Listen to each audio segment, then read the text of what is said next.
হে hello everyone, creative সুদেবের নতুন একটা ভিডিওতে আপনাদের সবাইকে আবার স্বাগত। তো বেশ অনেক দিন পরই আবারও একটা ভ্লগ শেয়ার করছি আপনাদের সাথে। বিশেষত কাজের চাপের জন্যই ভিডিও শ্যুট করে সেটা এডিট করে ভ্লগ হিসেবে পোস্ট করতে বেশ সময় সাপেক্ষ হওয়ার জন্য আমার এটা হয়ে ওঠে না বা কন্টিনিউ করতে আমি পারি না। তো আজ হঠাৎ মনে হলো যে একটা ভিডিও আপনাদের সাথে শেয়ার করাই যাক। তো সেই জন্যই আমরা ঘুরতে চলে গিয়েছিলাম রবিবার দিনকে আমাদেরই পার্শ্ববর্তী এলাকা মানে নবদ্বীপের ৮০ ফুট শিব দর্শনের জন্য। হ্যাঁ, এটা নব উদ্বোধিত, তো নবদ্বীপ মহাশ্মশানের কাছে এটা অবস্থিত। শিবটা বিশাল আকার, যেটা রাস্তা থেকেও দেখা সম্ভব।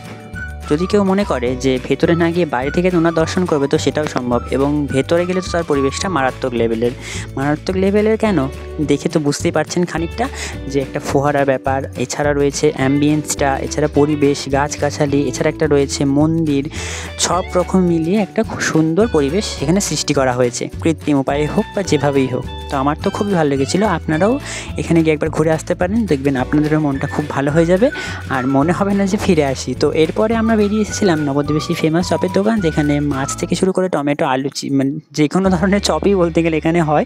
তো সেইখানেই আমরা চলে গেছিলাম এবং সেখানেই আমাদের খাওয়া দাওয়াটা মানে সন্ধ্যে টিফিন যেটা হয় ওটা সেরে নিয়ে আমরা আবার চলে এলাম বাড়ির পথে, যেহেতু অনেকটাই বেশ দেরি হয়ে যাচ্ছিলো আর মানে ওখানে থাকা সম্ভব নয়। তো ওই জন্য আমরা বাড়ির পথে চলে এসেছিলাম। তো আজকে এইটুকুনই, দেখা হবে নতুন কোনো আবার ভিডিওতে। ততদিন সবাই ভালো থাকবেন, সুস্থ থাকবেন, ধন্যবাদ।